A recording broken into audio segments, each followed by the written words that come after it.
Tsakanin Naziru Ahmad, wanda aka fi sani da Sarkin Waka, da kuma Dauda Kahutu Rarara, wane ne ya fi kuɗi, kuma wane ne ya fi iya waƙa? A yau muna ɗauke da labari mai matuƙar ban al'ajabi, wanda mutane da dama suke so su ji, kuma suke matuƙar son su sani game da waɗannan mawaƙa kuma shahararru guda biyu. Assalamu alaikum jama'a, barkanmu da safiyar yau, barkanku da sake kasancewa da mu a wannan tashar tamu mai albarka. A yau fa labarin namu zai matuƙar ba wa mutane mamaki, kasancewar in dai ka kasance kai masoyin Naziru Sarkin Waka ne, ko mabi goyon bayan mawaƙi Dauda Kahutu Rarara, to tabbas wannan bidiyon fa naku ne, ya kamata ku kasance da mu har zuwa ƙarshen wannan bidiyo. Haka ma in ba ka ɗaya daga cikin masoyansu, to tabbas za ka ƙara ilimi a wannan bidiyon namu akan abin da ka sani game da waɗannan mawaƙa guda biyu, Dauda Kahutu Rarara da kuma Naziru Sarkin Waka. Amma kafin mu tsinduma cikin bidiyon kai tsaye ga dangadan, za mu so idan kai baƙo ne ko baƙuwa a wannan tashar tamu mai albarka, ku daure ku danna mana subscribe, kana ku taɓa alamar ƙararrawar sanarwa domin samun ingantaccen ayyukanmu da zarar mun ɗaura. Mun gode. Gasar dai iya waƙa da kuma yawan kuɗi abu ne wanda ya samo asali a duniya, ba wai iya Najeriya ba, kamar dai yadda yake faruwa a tsakanin waɗannan mawaƙan namu, Naziru Ahmad, wato Naziru Sarkin Waka da kuma Dauda Kahutu Rarara. Tabbas babu shakka wannan gasa da ake a tsakaninsu, wanda har yanzu an kasa ganin waɗannan mawaƙa guda biyu sun zauna a inuwa ɗaya, wanda yawancin mutane suna son su ga hakan, duk da cewa hakan abu ne mai matuƙar wuya. Amma yanzu za mu kawo muku wasu dalilai da ya sa muka ce wannan gasa ce wacce aka saba yinta a duniya, ba iya cikin ƙasarmu Najeriya ba.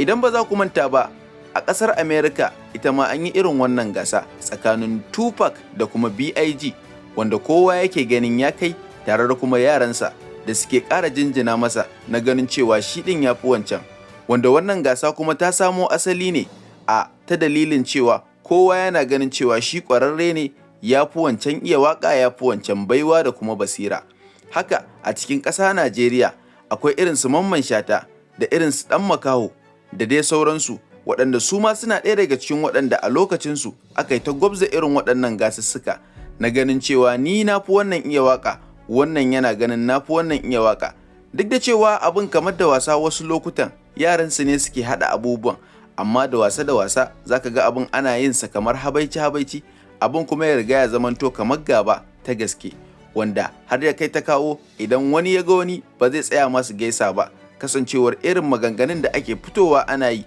tun a zamanin daɗin fa kafin a zo kansu Naziru Sarkin Waka.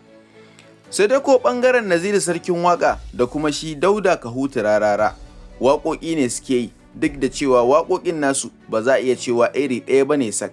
amma wasu lokutan suna yin iri ɗaya, kasancewar Naziru Ahmad wato Naziru Sarkin Waka ya fi ƙwarewa wajen yin waƙoƙin sarakuna da dai yabo na mutane. Shi ma ko Dauda Kahutu Rarara na ɗaya daga cikin mawaƙan da suka fi kowane mawaƙa yin waƙa ta siyasa a Najeriya. Shi kuma Naziru Sarkin Waka ɓangaren waƙar masarauta nan ne waƙar da ya fi ƙwarewa, duk da cewa shi ma yana taɓa harkar waƙoƙin na siyasa.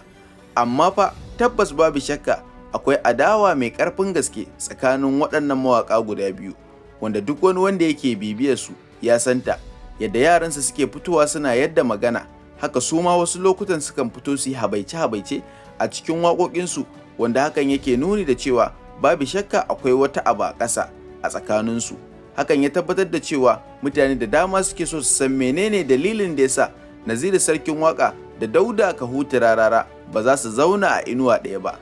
To, dalilin da yasa Naziru Sarkin Waka da kuma Dauda Kahutu Rarara ba za su zauna a inuwa ɗaya ba shine kowa yana jin shi ne kuma ya isa. Sannan kuma wannan abu ne wanda ya samo asali kamar yadda muka faɗa muku, gasa tsakanin mawaƙa ko kuma a cikin fina-finai na masana'antar shirya fina-finai ta Kannywood da ma fina-finan duniya baki ɗaya. Tabbas babu shakka akwai irin wannan tsama da kuma gasa wadda ake yin ta, aba ce wacce ta samo asali na gaske, wanda kowa yake ganin cewa shi ne kuma ya kai, sai dai a bisa ba wai yabu ba, kamar yadda kuma yaransu na jikinsu na kusa da su ne waɗanda suke ƙara ziga su, sannan su ne waɗanda suke tada zaune tsaye a wasu lokutan.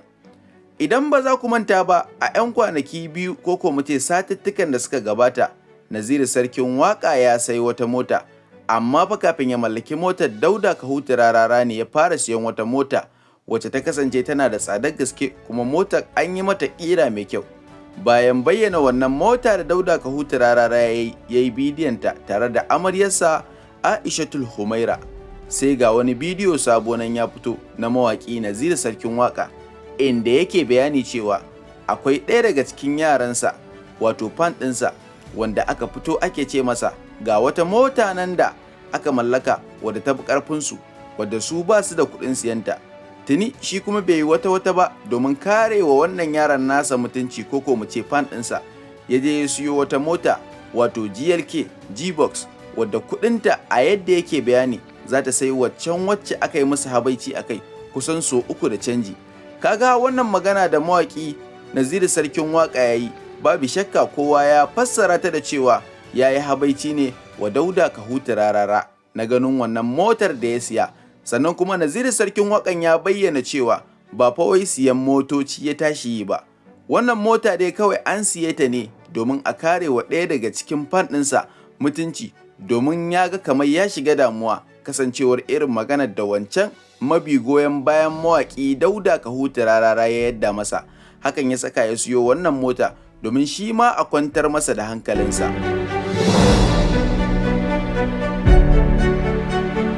Wannan dalilai da muka kawo muke muku nuni da cewa yin gasa a tsakanin mawaƙa wannan ba wani bakon abu ba ne. Domin haka tsakanin mawaƙi Dauda Kahutu Rarara da Naziru Sarkin Waka babu shakka akwai magoya bayan su waɗanda suke wa juna habaici, sannan kuma su ma wasu lokutan a cikin waka suna yi wa juna habaici, domin wannan abu ne wanda ya samo asali a tsakanin mawaka. Sannan kuma wajen magana kuɗi da ake cewa ɗaya ya fi ɗaya kuɗi, ko ni na fi wane kuɗi, to Allah subhanahu wata'ala shi ne ya bawa kansa sani da kuma su da suka san kansu. Duk wani wanda zai zo ya yanke hukunci a kai, kawai dai shi ma dai ya faɗa ne, amma ba shi da cikakken sani a kai, domin ko wanda yake da kuɗi shi ne ya san ainihin asalin kuɗin da yake da shi. Amma kuma fa masu kallo kuna da damar da za ku iya faɗa mana ra'ayinku game da wannan dambaruwa da kuma gasa da ake ta yi tsakanin mawaƙi Dauda Kahutu Rarara, domin a wannan tashar ta mai albarka muna ba wa kowa dama ya tofa albarkacin bakinsa. Sannan dai kar ku manta ku danna mana subscribe da alamar ƙararrawar sanarwa domin samun ingantaccen ayyukanmu da zarar mun ɗaura. Sannan ku yi mana shiya na wannan bidiyon namu domin waɗanda ba su san wasu abubuwan ba su ma su sani game da waɗannan mawaƙa guda biyu.